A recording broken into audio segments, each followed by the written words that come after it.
नाजरीन, आज की जो हमारी मेहमान हैं उनका तारुफ मैं आपको करवाती चल रही हूँ। डॉक्टर फरवा गफ्फार, जिनका एमएस क्लिनिकल साइकोलॉजी है, स्पीच एंड लैंग्वेज पैथोलॉजिस्ट हैं। 3 साल का इनका एक्सपीरियंस है डीओएच हॉस्पिटल में, और इस वक्त Sims polyclinic and diagnostic centre में काम कर रही हैं। अस्सलाम वालेकुम डॉक्टर फरवा, पहले तो बहुत बहुत खुश आमदीद आपको प्रोग्राम में। Walaikum salam. Thank you so much. Thank you for you and your team. You invited us. Thank you so much ma'am. Ma'am, पहले तो आपसे आपकी तरफ बढ़ने से पहले मैं ये पूछना चाहूंगी कि बहुत सारे लोगों को ये पता ही नहीं है कि स्पीच पैथोलॉजी होती क्या है, ये फील्ड क्या है, तो थोड़ा सा पहले इस बारे में हमें बताइएगा। जी जी। सबसे पहले मैं आपको थोड़ा सा बता दूं कि आज हम जिस टॉपिक पे बात करेंगे वो स्पीच एंड लैंग्वेज पैथोलॉजी है। इसमें हम जी सिर्फ आज बच्चों पे बात करेंगे, हम अडल्ट पे बात नहीं करेंगे। तो मैं थोड़ा सा जी क्लियर कर दूं। सेकेंडली जी जी इंट्रो दूंगी स्पीच थेरेपी का। स्पीच थेरेपी या स्पीच पैथोलॉजी ये होती है कि जितने भी हमें बोलने में, लैंग्वेज में, साउंड में, स्वेलिंग में, मतलब खुराक निकलने में इशू आ रहे होते हैं, उनको ये जी जी। ट्रीट करते हैं। जितने ठीक भी है। हमारे साउंड से, मतलब हमें बोलने में, ये अल्लाह ताला की तरफ से एक हमें नेमत दी गई होती है। जब हम अपनी बात जी किसी को क्लियरली नहीं क्लियरिफाई कर पाते, उसमें जी मुश्किल आती है, जिसकी वजह से फिर जो है ना, ये इनको रूल आउट नहीं किया जाता। वो समझते हैं कि नॉर्मल है, एज के अकॉर्डिंग ये ठीक हो जाएगा, लेकिन ये एक डिसऑर्डर्स होते हैं, ये एक बीमारी होती है जिनको ट्रीट किया जाता है। इसको स्पीच कहते हैं। जी स्पीच में हमारे बोलने के मसाइल होते हैं। जी जी। जी। तो तो मैम क्या आज ये हमारा जो थोड़ा सा है, इसमें हम बच्चों में जो,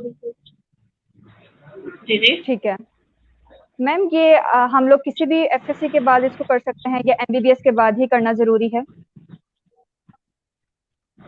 नहीं नहीं, ये है आप पे डिपेंड करता है आपका कितना इंटरेस्ट है। ठीक है, लाइक ठीक आपने है। अगर एमए या एमएससी साइकोलॉजी की है या स्पेशल एजुकेशन किया हुआ है, ठीक है, उसके बाद भी जी आप ये कर सकते हो। ये आपके ठीक है। इंटरेस्ट पे डिपेंड करता है कि आप इसमें कितनी हाव लेना चाह रहे हैं। ठीक है, चलें हम टॉपिक की तरफ बढ़ते हैं। मैम, आपने जैसे कि आज का हमारा टॉपिक है कि बच्चों में क्या क्या मसाइल हैं, तो आप एक स्पीच जी पैथोलॉजिस्ट हैं, आप क्या आपके लिहाज से बच्चों में क्यों कौन कौन से बहुत ज्यादा स्पीच के इश्यूज आए हैं? जी जी। डिफरेंट इश्यूज होते हैं जो बच्चों में पाए जाते हैं, जो हमारे पास प्रेजेंट करते हैं बच्चे। ठीक है, पहले मैं वो जी इश्यूज आपको वन बाय वन बताती हूँ, वो इश्यूज क्या होते हैं, उसके साथ ही उनको जी एक्सप्लेन करती जाऊंगी। पहले हमारे पास आते हैं बच्चे जिसका तोतलापन स्ट्रक्चरिंग के साथ या कटलिंग के साथ। ठीक है, तोतलापन होता है जिसमें बच्चे अपनी बात को क्लियरली कर पा रहे होते हैं, बात को अपना सेंटेंस बोलते हैं लेकिन मुकम्मल तौर पर नहीं बोल पा रहे होते। उसके साथ जी प्रेजेंट करते हैं कुछ साइकोलॉजिकली स्ट्रेस के साथ पेशेंट में जो है ना, वॉइस का जो चले जाना या हिडन हो जाना, म्यूट हो जाना, ये डिसऑर्डर आते हैं बच्चों में। सेकेंडली ठीक क्लेफ्ट है। पैलेट, यानी कि कटा हुआ तालू और जो है होंठ, इसकी वजह से भी स्पीच के जी इश्यूज आते हैं। फिर हमारे यहाँ जी जी। खुराक निकल में, इसको डिस्पेजिया कहते हैं डिसऑर्डर को। ठीक है, इसके इश्यूज आते हैं बच्चों में। उसके अलावा हमारे यहाँ जी फोबिया, स्ट्रेस की वजह से बच्चे जो है ना, बहुत से अपनी जो है बोलने की सलाहियत या उस स्ट्रेस की वजह से, उस खौफ की वजह से वो चीज दबा जाते हैं। जी। हमारे पास जो तो मैम मोस्टली बहुत हॉस्पिटल में जी, प्रेजेंट करते हैं, ठीक है। हॉस्पिटल में जो बच्चे प्रेजेंट करते हैं वो टोटली म्यूट के साथ होते हैं। कुछ स्टार्टिंग में जिनकी स्पीच ही डेवलप नहीं हुई होती, कुछ होते हैं आर्टिकुलेशन सही। एरर के साथ, लाइक उनका कोई भी है वर्ड्स है वो सही से आर्टिकुलेट नहीं कर पा रहे, उसका आर्टिकुलेशन का सही यूज नहीं कर पा रहे, जिसकी वजह से वो इस प्रॉब्लम के साथ प्रेजेंट करते हैं। उसमें बड़े भी आ जाते हैं। अच्छा, तो मैम जब बच्चा बोलना शुरू करता है तो उसके ज़ुबान में कुछ नेचुरली तुतलाहट वगैरह भी होती है, इस तरह के इश्यूज होते जी हैं। जी तो ये कितने एज के बाद हमें पता चलेगा कि ये बच्चे में स्पीच का इशू है, ये इसका नेचुरली प्रोसीजर नहीं है? जी। देखिए, हमारे यहाँ जो बेसिक एक क्राइटेरिया है एज का, वो 1 to 5 ईयर में बच्चा अपनी लैंग्वेज डेवलप कर जाता है। लेकिन जी अब माशाल्लाह जनरेशन इतनी तेज है, मोबाइल का यूज बहुत ज्यादा है, बच्चे 3 to 4 ईयर में टोटली लैंग्वेज डेवलप कर लेते हैं अपनी। ठीक बहुत है। हद है, कुछ डिले माइलस्टोन के साथ है या डिले स्पीच के साथ है, तो 5 to 6 ईयर तक कंप्लीट कर लेते हैं। इसमें ये होता है कि 3 4 मंथ में या 6 मंथ में जाके बच्चा बाइलेबलिंग करता है, बबलिंग जी करता है, जी जैसे मामा, बाबा, इस तरह के, बाबा बा, इस तरह के जी जी। साउंड्स परफॉर्म करता है। ठीक ठीक है, है। वो 6 मंथ में बच्चा जो है परफॉर्म करना शुरू हो जाता है। अगर वो नहीं कर रहा, डिले है, मतलब 1 ईयर में जाके वो वर्ड बोल रहा है जो 6 मंथ में या 4th मंथ में बच्चे ने परफॉर्म करने होते हैं, इट मीन बच्चे की स्पीड डिले है। अच्छा। और जी मैम कुछ बच्चे बोलना ही देर से स्टार्ट करते हैं। अगर 2 साल का बच्चा मामा या बाबा जैसे अल्फाज अदा कर रहा है, लेकिन 2 साल में जी। बच्चा नहीं बोल पा रहा, उसकी क्या वजह होती है? देखिए ना, यही चीज है ना कि आपकी उसकी डिले स्पीच है, उसकी बेसिकली ठीक है। बैक से भी हिस्ट्री देखनी पड़ती है कि इसने जो है नेक होल्डिंग माइलस्टोन जो है प्रॉपर किए थे, इसके फैमिली में तो नहीं हिस्ट्री इस तरह की क्योंकि कुछ फैमिली के साथ प्रेजेंट करते हैं कि उनकी फैमिली में मोस्टली बच्चे लेट बोलना शुरू करते हैं, बोलते हैं अच्छा। लेकिन लेट बोलना शुरू करते हैं। लेकिन ये होता है कि अगर एक बच्चा आपका 1 या 2 ईयर में एक वर्ड बोल रहा है, इट नेचुरल, क्योंकि 5 ईयर में बच्चा टोटली लैंग्वेज डेवलप कर लेता है। एक हमारा इन्वायरमेंटल फैक्टर भी बहुत ज्यादा इसमें काउंट होता है, क्योंकि ठीक हम है। लोग बच्चों के साथ कम्युनिकेट नहीं कर पाते, कम्युनिकेट नहीं करते, बच्चा लर्निंग नहीं करता, वर्ड नहीं सीखता, ये जी चीज जी। होती है। ठीक तो है। अगर हम देखें कि 1 या 1.5 ईयर का बच्चा मामा बाबा कह रहा है, नॉर्मल, ये ठीक नॉर्मल है। है। अगर जी जी। 4 to 5 ईयर में जाके बच्चा ये वर्ड बोल रहा है, एक वर्ड पे ही है, तो इट मीन्स बच्चे में कोई ना कोई डिसऑर्डर है, उसको स्पीच इशू है। ठीक है। तो मैम जी इसको आप किस तरीके से ट्रीट करती हैं, ये जो लेट स्पीच है और बच्चे पिक नहीं कर रहे होते हैं? जी, इसमें ना वेरी करता है आपके डिसऑर्डर्स पे, इसकी डिसऑर्डर्स की सिवियरिटी कितनी है, बच्चा आपके साथ किस तरह, मतलब बिल्कुल टोटली म्यूट के साथ प्रेजेंट किया है या वन साउंड के साथ प्रेजेंट किया है, तो आपने किस तरह उसके साथ वर्डिंग करनी है। पहले तो हम असेसमेंट करते हैं बच्चे की टोटली ना, इसमें बच्चों की असेसमेंट होती है, उसमें इन्वॉल्वमेंट होती है हेयरिंग इम्पेयरमेंट जो चेक की जाती है कि बच्चा सुन सही रहा है, ठीक है। उसके जी बाद जी। ईएनटी स्पेशलिस्ट को कि अगर कोई इस तरह के रेफर किया जाता है कि इस तरह का इशू है, वैसे ही कोई ईयर में वैक्स वगैरह है या कोई इस तरह का इशू है, वो चेक करवाया जाता है। और कोई इसको साइकोलॉजिकली कोई इशू तो नहीं है, वो किया जाता है। असेसमेंट करने कंप्लीट करने के बाद आया अगर वो क्लियर है, तो हम स्पीच की तरफ आते हैं। इस पर डिपेंड करता है बच्चे की स्पीच सिवियरिटी पे, किस लेवल के बच्चे में सिवियरिटी है और किस लेवल पे वो बच्चा जाएगा। अगर हम एज या जेनेटिकली देखें, जेनेटिकली अगर लेट शुरू कर रहा है बच्चा, तो उसका ये होता है कि वो सीख जाता है। ये डिपेंड करता है पेरेंट्स की इम्प्रूवमेंट पे कि वो कितना घर में इसको हार्ड वर्क करवा रहे हैं। देखिए हमने एक आवर का या 45 मिनट का सेशन अगर बच्चे के साथ किया है, तो वो इतना अफेक्ट नहीं करेगा जितना उसने 1 वीक अपनी फैमिली के साथ गुजारना, ठीक है। सही। तो इसमें तो मैम ट्रीटमेंट जो है जी डिफरेंट जी। तरह से होता है। जी ठीक है। तो मैम जो आप इनके सेशंस वगैरह करती हैं स्पीच थेरेपी के, जी तो उसमें आप ऐसी कौन सी चीजें बच्चों के साथ परफॉर्म करती हैं जिससे वो बेटरमेंट की तरफ जाते हैं? जी, बिल्कुल, हम सबसे पहले उसकी ओरल असेसमेंट देखते हैं कि ओरल असेसमेंट करते हैं कि आया उसकी आर्टिकुलेशन जो है वो बिल्कुल ठीक है, कोई क्लेफ्ट पैलेट या लिप या कोई टंग टाई तो नहीं है। वो क्लियर करने के बाद हम असेसमेंट की तरफ जाते हैं, उनके साथ हम साउंड्स की परफॉर्मेंस लेते हैं। वो एक कार्ड होता है, उसपे सारे अल्फ़ाबेट लिखे होते हैं, वो परफॉर्म करवाते हैं। जिस पे इश्यू हो, लाइक अगर आपके पास बच्चा प्रेज़ेंट कर रहा है कि इसमें कुछ वर्ड्स पे इसको इश्यू आ रहा है, तो हम उस वर्ड्स को लेते हैं, उसके लिए डिफरेंट टूल्स यूज़ किए जाते हैं। इसमें हम डिफरेंट एक्सरसाइज बच्चों को करवाते हैं। इसमें प्रॉपर एक किट होती है, जो आपके जो है ना साइकोलॉजी सॉरी स्पीच थेरेपिस्ट के पास उस टाइम मौजूद होती है। उसमें कार्ड्स होते हैं आपके, कुछ टंग डिप्रेसर होते हैं, कुछ विसल्स होती हैं जो बच्चे की हमने ब्लूइंग होती है, एक्सरसाइज होती हैं जो करवानी होती है उस टाइम पे कि आया बच्चे में ये प्रोसीजर बिल्कुल ठीक जा रहा है या कहाँ मसला है। क्योंकि कुछ बच्चों में हमारे यहाँ हवा का फ्लो कम होता है, वो रिस्पिरेटरी सिस्टम उनका उस तरह वर्क नहीं कर रहा जिस तरह हमारा कर रहा होता है, वो सही से सांस सही। नहीं खींच पा रहे होते और वर्ड सही से परफॉर्म नहीं कर पा रहे होते। ठीक उनके है। लिए हम कुछ डिफरेंट एक्सरसाइज करवाते हैं उनको। जी जी। जी तो मैम आपने भी क्लेफ्ट पैलेट का जिक्र किया, इसके ऊपर जरा जी। रोशनी डालिएगा। हाँ जी, क्लेफ्ट पैलेट ये होता है कि ये बच्चों का कटा हुआ तालू होता है, ठीक है। जी हमारे यहाँ मोस्टली पैलेट का पता नहीं है, तालू का पता होता है, या जो यूला होता है कान, ठीक है, ये जी होते हैं। इन्होंने हमारे नाक का रास्ता बंद किया होता है। जी। बच्चे का अगर वो ऑपरेट ना करवाया जाए, बच्चा नाक से बोलता क्लियर नहीं बोलता, ठीक है। ये ठीक ऑपरेट है। करवाने के बाद इसकी स्पीच थेरेपी शुरू होती है। ये मैक्सिमम 6 मंथ्स का प्रोसीजर होता है थेरेपी के बाद, ये ऑपरेट के बाद थेरेपी का बच्चे का।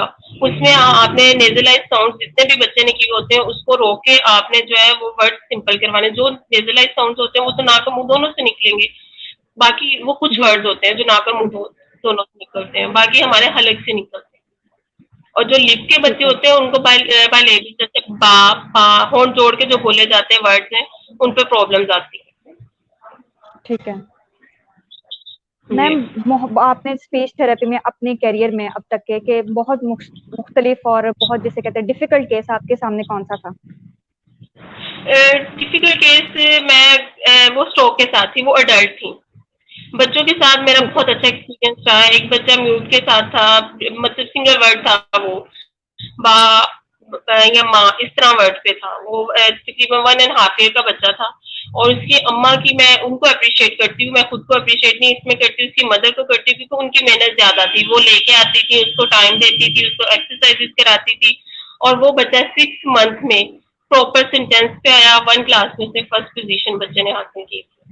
वो माशाल्लाह। मेरा एक अचीव भी था, मैंने वो अचीव भी किया था केस, लेकिन वो ये था कि वो आपका इनिशियल था, पहले वर्ड से स्टार्ट करना था आपको उस जी केस जी। को।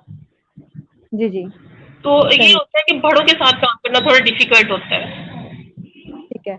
मैम आपने स्पीच डिलेज के बारे में भी जिक्र किया, तो आप समझती हैं कि ये जो सोशल मीडिया, ये कम उम्र में हम बच्चों को मोबाइल फोन्स पकड़ा देते हैं, टैबलेट्स पकड़ा देते हैं, ये बहुत बड़ी वजह जी। है कि उनकी स्पीच जरा डिले हो जाती है? जी बिल्कुल। तो ये देखिए ना, हमारे यहाँ बच्चा रोता है, हम फौरन मोबाइल दे देते हैं। जी इन्वायरमेंटल फैक्टर बहुत मैटर करता है हमारी कम्युनिकेशन में। हम बच्चों के साथ बात करेंगे, बच्चा कम्युनिकेट करेगा। हम जी। बच्चा से हमसे कोई चीज मांगता है, हम इशारे से जी उससे वो चीज दे देते हैं, ना कि उसको कम्युनिकेट करके पूछते हैं कि जी ये चीज मांगी है आपने। जी। हम अपना भी टाइम जो है ना वो बच्चों के साथ प्रॉपरली स्पेंड नहीं कर पा रहे। जी। जी। ठीक है। और ये भी एक बहुत बड़ी एडिक्शन है, मीडिया जो है, मोबाइल यूज बच्चों में, जो गेम्स का, ये भी एक एडिक्शन है। ठीक है। तो मैम जो ये वॉइस डिसऑर्डर्स होते हैं, लाइक अगर बच्चे बोल भी रहे हैं तो ठीक से अल्फाज अदा नहीं कर रहे, या एक स्पेसिफिक एज जी। में जाके भी उनकी लैंग्वेज कंप्लीट नहीं हुई है, इसके बारे में बताइएगा। ये चीज वॉइस डिसऑर्डर जिस तरह अगर बच्चा प्रॉपरली नॉर्मल बोल रहा है, ठीक है, किसी जी हिस्से में आगे उसके वॉइस इश्यूज आ रहे हैं, तो इट मीन्स बच्चे को या तो किसी डर की वजह से वॉइस इशू है। ठीक है, वो हमें प्रॉपर असेसमेंट करनी पड़ती है, अगर क्योंकि हमारे पास हिस्ट्री प्रॉपर लेनी पड़ती है कि बच्चा आया है, पहले ये बिल्कुल ठीक बोलता था, ये सडनली इसकी वॉइस जो है वो बंद हो गई है, या इसकी पिच जो है वो स्लो डाउन हो गई है, सही से बात नहीं कर पाता, करता है तो रुक जाता है। इसमें डिफरेंस होता है। इसमें कोई ऑर्गेनिक डिजीज नहीं होती, या ऑर्गेनिक पीछे से कोई रीजन नहीं होती, ये बच्चे का अपना होता है। या तो वो किसी डर की वजह से उसकी वॉइस का इशू आ रहा है, या कोई उसके ऑर्गन जो है ना आर्टिकुलेशन में उसमें इशू आ रहा होता है। तो उसके अकॉर्डिंग हम बच्चों को सही। देखते हैं वॉइस में, क्योंकि इसमें हमने पिच क्वालिटी दोनों को देखना होता है बच्चे की। तो मैम सिर्फ थेरेपीज चलती हैं या कुछ मेडिसिन वगैरह भी बच्चों को देनी पड़ती हैं? थेरेपी से देखिए, मेडिसिन जो है ना ये स्पीच में नहीं दी जाती। अगर बच्चा आपका वीक है तो पेट में रेफर किया जाता है। अगर उसको मसल्स इशू है या वीकनेस के साथ है, अगर आप स्पीच में देखें तो मैं ये क्लियरली बता दूं, स्पीच में कोई मेडिसिन इफेक्ट नहीं करती। स्पीच ठीक में है। आपकी प्रैक्टिस, आपका फोकस, ये करता है आप कितना टाइम दे, इस चीज पे डिपेंड करता है। मेडिसिन इस पे कोई इफेक्ट नहीं करती। सही। और मैम एक बहुत ज्यादा इशू देखा गया है हकलाने का, जो बच्चों के अंदर देखा जी गया है, तो जी जी। वो उसके उस मसले के बारे में बताएं। हाँ जी, वही ना, उसको कहते हैं आर्टिकुलेशन एरर, ठीक है। तोतलापन, इकलाहट के साथ बोलना। उसमें ठीक हमारे है। आर्टिकुलेशन लाइक हम अपनी टंग को सही मूव नहीं कर पा रहे, किस वर्ड पे टंग ने कहाँ लगता है उसकी मूवमेंट को प्रॉपर नहीं कर पा रहे, टिच का कहाँ इस्तेमाल होना है वहां वो प्रॉपर नहीं कर पा रहे, होर्न का कहाँ होना है नहीं कर पा रहे। लाइक अगर बच्चा एक ता का साउंड नहीं बोल रहा है, तो वो ता की जगह खा बोल रहा है या टा बोल रहा है, तो इट मीन ता में हमारी टंग नीचे मूव करती है, ता में ऊपर लगती है, हमारे ऊपर वाले दांतों पे। जी, आर्टिकुलेशन जी एरर्स होते हैं, इनको इस तरह रिजोल्व किया जाता है कि आपने प्रॉपर बच्चे को मिरर के सामने बिठा के उसकी आर्टिकुलेशन बतानी है कि बच्चा ये देखो आपकी टंग कहाँ लगेगी तो ये साउंड परफॉर्म हो, तो इसका कहाँ सही। इस्तेमाल होगा तो वहाँ पे ये साउंड परफॉर्म होगा। बच्चा टाइम लगता है, लेकिन ये है कि इम्प्रूव हो जाता है। लेकिन हमारे यहाँ जिस तरह की हम सोसाइटी से बिलोंग करते हैं, पेरेंट्स ज्यादा फॉलो अप नहीं लेते, वो जी थक जाते हैं। देखिए, एक बच्चे ने आपने आपका बच्चा एक साउंड से सेंटेंस पे आया है, तो अब वो कम्युनिकेट उसी तरह नहीं कर पाएगा, अभी उसको वो टाइम लगेगा। लेकिन हमारे यहाँ ये जल्दबाजी होती है कि बच्चा फौरन कम्युनिकेट भी करना शुरू कर दे, तो वो जी। फॉलो अप जी लॉन्ग टाइम के लिए नहीं लेते। जी। जी। मैम अब मैम नेक्स्ट क्वेश्चन की तरफ मैं बढ़ती हूँ। एक चिल्ड्रन देखे गए हैं जी जी। ऑटिस्टिक चिल्ड्रन, उनके बारे में आप क्या कहना चाहेंगे? हाँ जी, ऑस्टिक बच्चा जो होता है ये ऑटिज्म के साथ होता है। इस बच्चे की जी। हमने प्रॉपर असेसमेंट, ये बच्चा पिक बहुत जल्दी करता है, लेकिन ये रेपिटेशन के साथ होता है। इसके गोल सेट किए जाते हैं पहले। ठीक है। ठीक, गोल सेट किए जाते हैं, गोल बना के उस बच्चे को उसके अकॉर्डिंग, क्योंकि ये बच्चा टिक के नहीं बैठ सकता। ऑस्टिक बच्चा जी। जो होता है, ऑटिज्म वाला बच्चा, ये एक हाइपर एक्टिविटी के साथ आपके पास आता है। आपने पहले उसके ऐसे गोल सेट करने हैं कि वो आपको आपको अटेंशन दे, वो वर्ड्स आपके सुने। वो रिपीट करता है, आप जो करवाएंगे जी। वो रिपीट पीछे पीछे करेगा। आपकी नेक्स्ट डे वो सुनेंगे, वो नहीं आएगा, लेकिन उसके लिए उसकी जो है ना गोल्स डिफरेंट तरह के होते हैं ऑटिज्म बच्चे के। कुछ हमारे पास बच्चे प्रेजेंट करते हैं किसी ट्रॉमा के साथ, उनकी स्पीच इशू होते हैं कि लाइफ में कोई इस तरह का इवेंट आ गया है। 5 to 6 ईयर का बच्चा हमारे पास प्रेजेंट किया है, फैमिली में कोई इस तरह की किसी अजीज की डेथ हो गई, जिसकी वजह से वो अपनी वॉइस को जो है ना वो बंद कर लेता है या खो देगी। साइकोजेनिक होता है, इसके डिफरेंट तरीके होते हैं उनको करने के। जी। जी, सही। तो मैम, ऑटिस्टिक बच्चों को तो कहा जाता है कि ये जेनेटिकली इश्यूज होते हैं और ये ताउम्र ठीक नहीं होते, ये इसी तरीके से रहते हैं, क्या कि इनका इलाज है? नहीं, देखिए, अगर इनकी मेडिसिन साथ साथ चल रही है, अगर अर्ली जी। एज में ये डायग्नोज हो जाए, क्योंकि जी। इनके सिम्टम्स जो है ना वो 3 to 4 ईयर में आना शुरू हो जाते हैं। ऑस्टिक बच्चा जो होता है इसके अर्ली एज में सिम्टम्स तो हो जाते हैं, लेकिन अगर पेरेंट्स तवज्जो ना दें तो डिले हो जाए, इसकी वजह से प्रॉब्लम आती हैं। उसकी मेडिकेशन प्रॉपर हो, उसकी थेरेपीज प्रॉपर हो, तो बच्चा इम्प्रूव हो जाता है। ऐसे बहुत से बच्चे हैं हमारे साथ, ये स्पेशल एजुकेशन में बच्चे हैं माशाल्लाह, वो इम्प्रूव करके आगे जाते हैं, इम्प्रूव होते हैं, लेकिन ये डिपेंड करता है उनकी सिवियरिटी पे। अगर आप लेट लॉन्ग पीरियड के बाद उसको डायग्नोज कर रहे हैं तो इट मीन्स उसके लिए प्रोग्रेसिव जो है ना वो मुश्किल ही होती है। ठीक है मैम, अब आपका 3 साल का करियर है और 3 साल में आपने बहुत सारे क्लेफ्ट पैलेट के भी देखे होंगे जी जी। और बहुत सारे ये ऑटिस्टिक बच्चे भी देखे होंगे। तो किन बच्चों के साथ डीलिंग करने में आपको ज्यादा मुश्किल हुई, या उनके पेरेंट्स को अपने समझाने में कि ये प्रॉब्लम है और इसको इतना टाइम लगेगा? आप इस बारे में क्या बताइएगा कुछ? देखिए, क्लेफ्ट पैलेट आपको पता वो नॉर्मल बच्चा होता है, उसकी सर्जरी हुई होती है, उसके बाद पेरेंट्स को इजीली कन्वे किया जा सकता है, कन्विंस किया जाता है कि जी। ये इतना है। जो ऑस्टिक बच्चा होता है, जो हमारे ऑटिज्म के साथ बच्चा प्रेजेंट करता है, उसके पेरेंट्स को पहले तो ये बताना कि आपका बच्चा ऑटिज्म के साथ है। ठीक है, ठीक ये है। एक डिसऑर्डर, उनके लिए ये एक्सेप्टेंस बहुत मुश्किल होती है। देखिए, एक माँ को बताना कि आपका बच्चा नॉर्मल बच्चों की तरह नहीं ग्रो कर पाएगा या उस तरह वो वर्किंग नहीं कर पाएगा, तो उनके लिए ये चीज डिफिकल्ट होती है। पहले तो जी। उनको जी। एक्सेप्टेंस में इशू आते हैं, उस पे हमें थोड़ा टाइम लगता है। सेकेंडली, जी। इन बच्चों को डील करना थोड़ा मुश्किल होता है, क्योंकि इनको एक जगह फोकस करके बैठाना थोड़ा मुश्किल होता है। इनके गोल सेट करना इनका लॉन्ग प्रोसीजर होता है।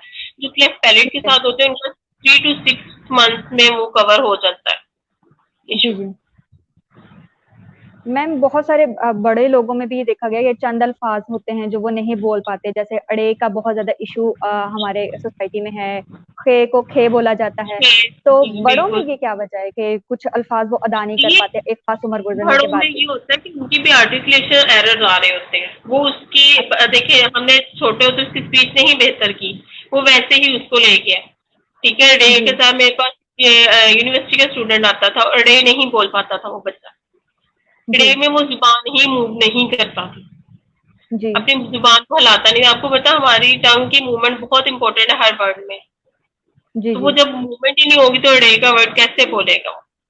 वो जी। डे को खे में चेंज करता था, टोटली जी। डिफरेंट था। तो डे और खे में बहुत डिफरेंस है। ठीक है, तो ठीक है। ये बड़ों के जो इशू होंगे नेक्स्ट हम सारे जो है ना बड़ों पे बात करेंगे कि वो उसमें जी। कौन जी। कौन से डिसऑर्डर्स आते हैं, उनका ट्रीटमेंट अलग होता है, वो इजी होता है। ठीक है जी मैम, अगले क्वेश्चन की तरफ मैं बढ़ती हूँ।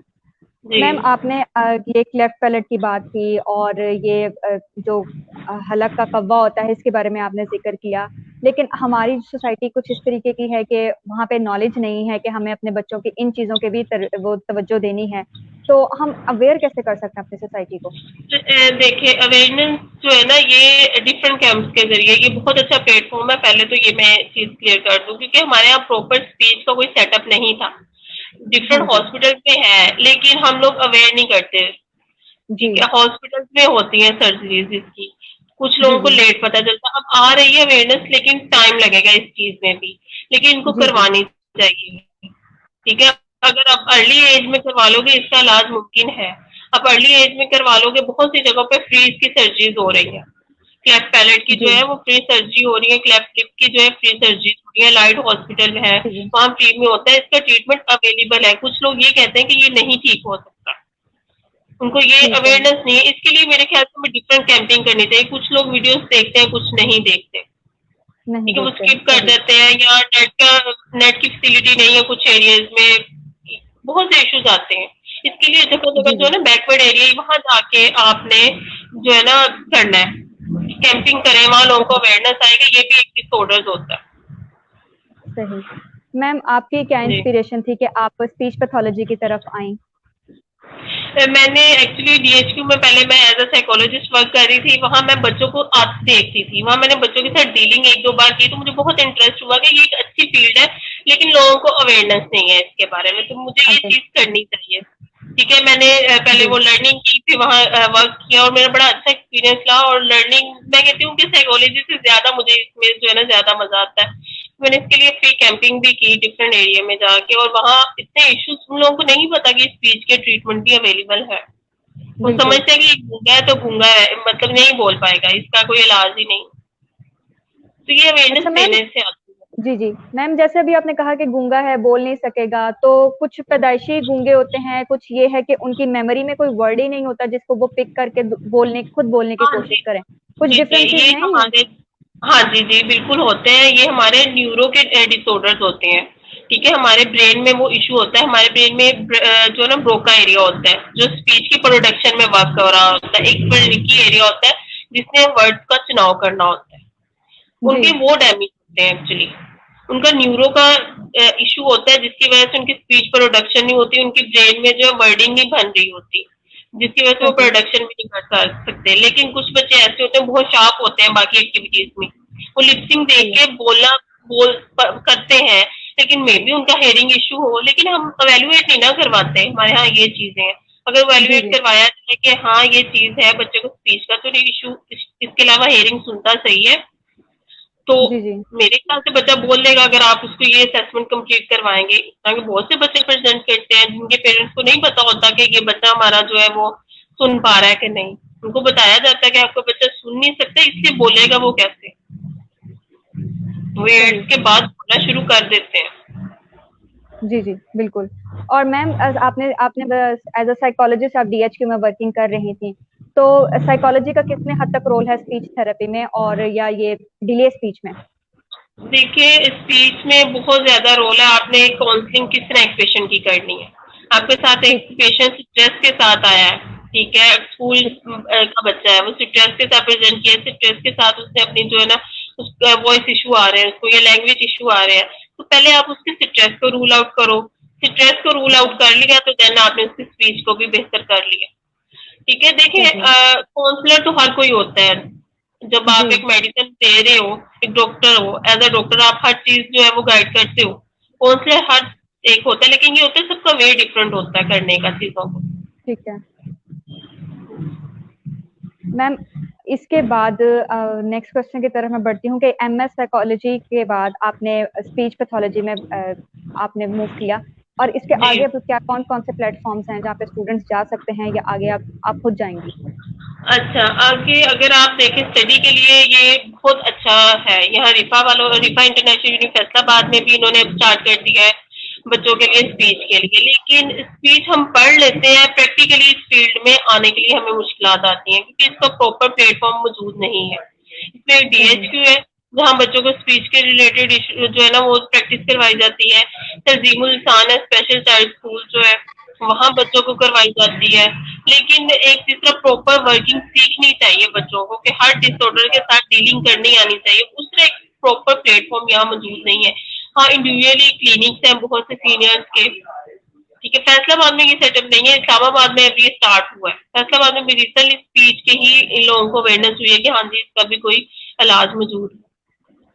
तो मैम रेशो क्या है डिजीजेस की, के बच्चों में ज्यादा रेशो है या अडल्ट्स में ज्यादा है? बच्चों में ज्यादा इस चीज की रेशो है, अडल्ट में आती है आफ्टर ट्रोमा, या कोई वैसे न्यूरो का कोई हो, या स्ट्रोक के पेशेंट हो, उसके बाद जो है ना वो अडल्ट में आती है। लेकिन बच्चों में इसकी रेशो ज्यादा।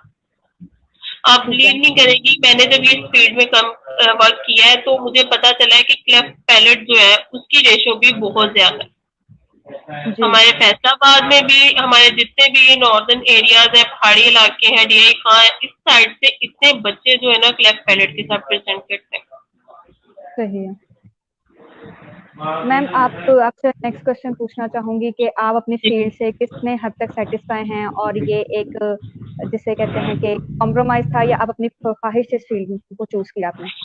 नहीं, मैं बहुत ज्यादा हद तक इस चीज से सेटिस्फाई। देखिए, आप एज अ साइकोलॉजिस्ट अगर देखा जाए तो पहले मैं उस फील्ड में आई, वो जब मैंने जी। वर्किंग स्टार्ट की तो मुझे पता चला कि नहीं, मैंने बहुत अच्छी फील्ड चूज की है, क्योंकि नेक्स्ट चीज के लिए आपको वो लोगों ने हायर करना शुरू करना है, उसकी नेक्स्ट डिमांड ज्यादा होनी है।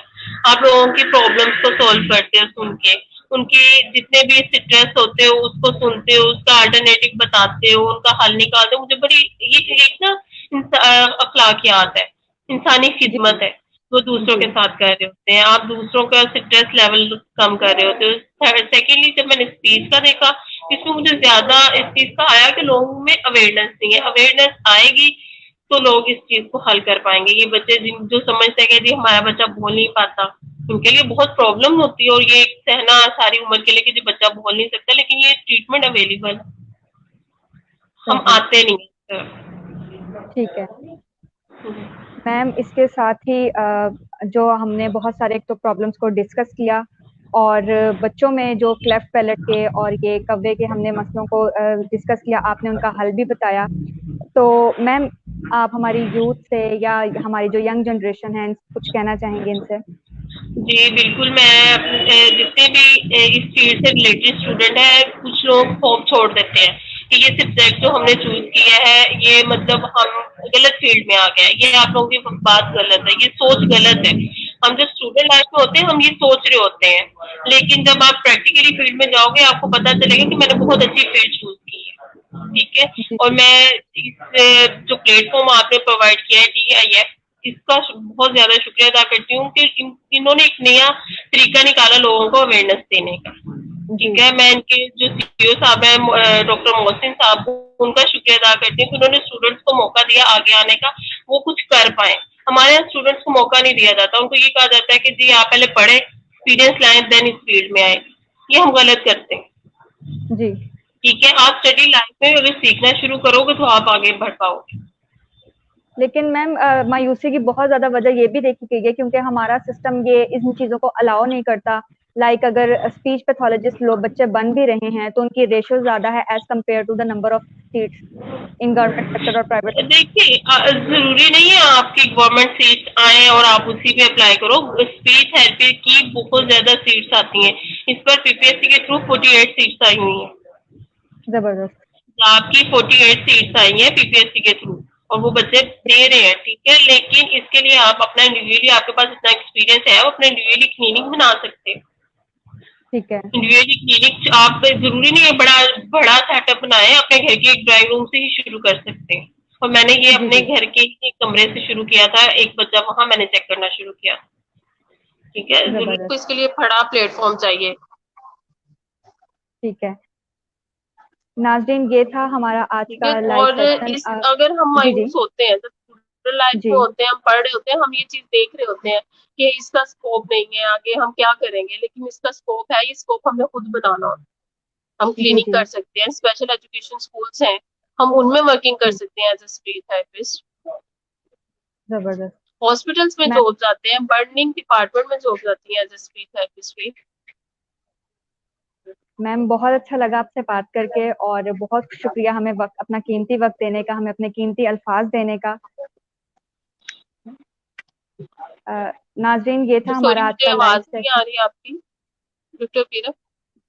मैम, बहुत शुक्रिया आपका हमें वक्त देने का, अपने कीमती अल्फाज से हमें नवाजने का। सॉरी, मुझे आवाज नहीं आ रही, मेरी आवाज आ रही है आपको? जी। जी मैम, आ रही है मुझे आपकी आवाज़।